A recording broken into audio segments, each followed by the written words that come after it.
Hi friends, అందరూ ఎలాగున్నారు? బాగున్నారా? ఈరోజు అయితే మరొక కాన్సెప్ట్ అయితే నేనైతే మీ ముందుకైతే రావడం అయితే జరిగింది. సో ఈ కాన్సెప్ట్ వచ్చేసరికి వెరీ ఈజీ అండి. ఇది అందరికీ తెలుసుకోవాలి. ఏంటంటే పెళ్ళికి ముందే గర్భం దాల్చి సో ఆ విషయాన్ని దాచిపెట్టి వివాహం చేసుకుంటే ఆ వివాహం చెల్లుతుందా?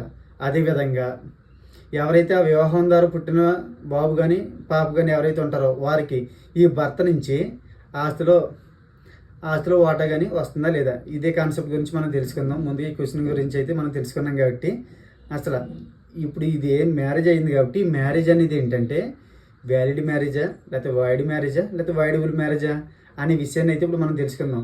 ఇది ఎలా తెలుస్తుంది అంటే మనకి హిందూ మ్యారేజ్ యాక్ట్ 1955 సెక్షన్ 5 ప్రకారం ఏంటంటే సో వ్యాలిడ్ మ్యారేజ్ గురించి అయితే చెప్తుందండి. సో వ్యాలిడ్ మ్యారేజ్ అంటే ఏం కదండి, అక్కడ లీగల్ రిక్వైర్మెంట్స్ అనేవి ఏంటంటే ఫుల్ఫిల్ అవ్వాలి. సో అందులో మొదటిగా ఏంటంటే ఇక్కడ ఇద్దరికి ఏంటంటే ఒప్పుకోవాలి. సో ఇక్కడ ఇద్దరికి ఏంటంటే మ్యూచువల్ కన్సెంట్ అయితే కంపల్సరీ కావాలి. అదేవిధంగా వీళ్ళకైతే ఇద్దరు కూడా మేజర్స్ అయి ఉండాలి. అదేవిధంగా వీళ్ళు ఏంటంటే మానసిక వైకల్యం అనేది వేరిద్దరికి ఉండకూడదు. సో ఇలాంటి సందర్భాలు దీన్ని అయితే మనం వ్యాలిడ్ మ్యారేజ్కి అయితే డిక్లేర్ చేయడం అయితే జరుగుతుంది.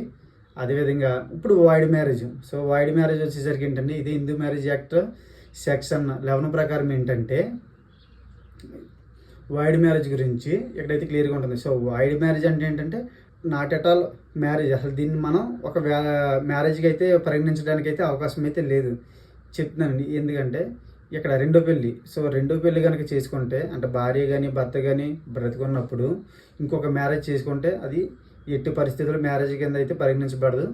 అదేవిధంగా అన్న చెల్లెలు కానీ అక్క తమ్ముడు కానీ వీళ్ళ కనుక మ్యారేజ్ చేసుకున్న ఇలాంటి మ్యారేజ్ కూడా అయితే ఇదైతే వైడ్ మ్యారేజ్ అంటారు. అదేవిధంగా వైడబుల్ మ్యారేజ్ అంటే ఎప్పుడు రద్దు చేసుకునే మ్యారేజ్. ఇందులోకి ఏమేమి వస్తాయంటే ముందుగా ఇంపార్టెన్సీ. సో ఇంపార్టెన్స్ అంటే ఏంటంటే ఎవరైతే ఉన్నారో వ్యక్తి కానీ భాగస్వామి వాళ్ళు ఏంటంటే ఈ సెక్సువల్ ఇంటర్కోర్స్కి పనిచేయని వాళ్ళు ఎవరైతే ఉన్నారో వాళ్ళనైతే ఇంపార్టెన్స్ కింద భావిస్తారు. అంటే ఏంటంటే వాళ్ళకి శారీరక వైకల్యం కింద అయితే మనం చెప్పవచ్చు. అదేవిధంగా అన్సౌండ్ మైండ్ ఎవరైతే ఉన్నారో మెంటల్ ఎబిలిటీ పర్సన్స్ ఎవరు ఉంటారో వీళ్ళని పెళ్లి చేసుకున్నా సరే మ్యారేజ్ని కూడా అయితే రద్దు చేసుకునే అవకాశం అయితే ఖచ్చితంగా అయితే ఉంటుంది. సో అదేవిధంగా మోసం చేసి కానీ బలవంతంగా కానీ పెళ్లి చేసుకుంటే కనుక సో ఈ మ్యారేజ్ కూడా ఏంటంటే ఇది కూడా వైడబుల్ మ్యారేజ్ కింద అయితే మనం చెప్పుకోవచ్చు. సో దీన్ని కూడా ఏంటంటే రద్దు చేసుకునే అవకాశం అయితే ఉంటుంది. ఇప్పుడు నాలుగోది వచ్చేసరికి ఏంటంటే ఇప్పుడు మనం మాట్లాడుకోబోయే టాపిక్ వచ్చేసరికి నేను నాలుగో టాపిక్ ఏంటంటే పెళ్ళికి ముందే గర్భవతి వేరొక పర్సన్తో సో మ్యారేజ్ చేసుకుంటే కనుక ఇప్పుడు ఏంటి ఇది కూడా వైడబుల్ మ్యారేజ్ కింద వస్తుంది. సో ఇప్పుడు మనం మాట్లాడుకునే టాపిక్ వచ్చేసరికి ఏంటంటే వైడబుల్ మ్యారేజ్. సో వైడబుల్ మ్యారేజ్ అంటే ఏంటంటే దీన్ని రద్దు చేసుకునే అవకాశం అయితే ఉంది. అయితే దీంట్లో పుట్టిన పిల్లలకి ఈ వైడబుల్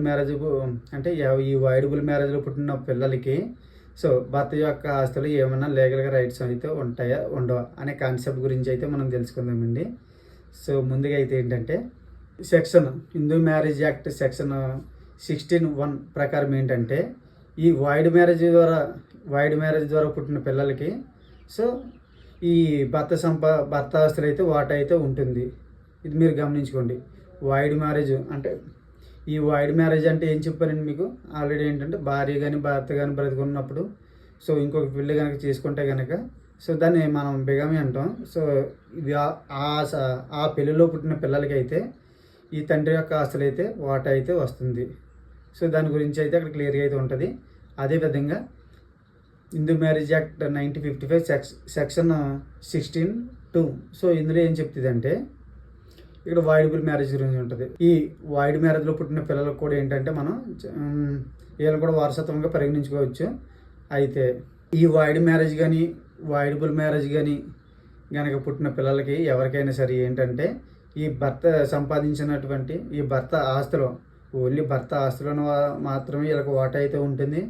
అదేవిధంగా యాన్సెంటియల్ ప్రాపర్టీస్ అంటే పూర్వీకుల నుంచి వచ్చే ఆస్తుల్లో నుంచి జాయింట్ ఫ్యామిలీ ఆస్తుల్లో నుంచి అయితే వీళ్ళకైతే ఎటువంటి హక్కు అయితే ఉండదు. మళ్ళీ గమనించుకోండి, మళ్ళీ చెప్తాను వినండి, క్లియర్గా అయితే వినండి.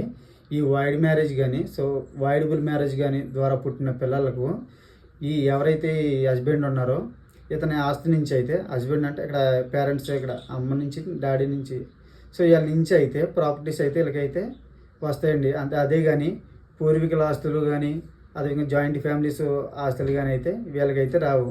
సో దీని గురించి అయితే మీకు క్లియర్గా తెలుసుకోండి. ఇప్పుడు మన కేసు వచ్చేసరికి ఏంటంటే పెళ్ళికి ముందు గర్భవతి అయ్యి ఆ విషయాన్ని దాచి సో వేరొక వివాహం చేసుకుంటే ఆ వివాహం ద్వారా పుట్టిన పిల్లలకి లీగల్గా రైట్స్ ఉంటాయా ఉండవా భర్త యొక్క ఆస్తుల నుంచి? సో దీని గురించి ఇప్పుడు మనం మాట్లాడుకుందాం. వెరీ సింపుల్ అండి.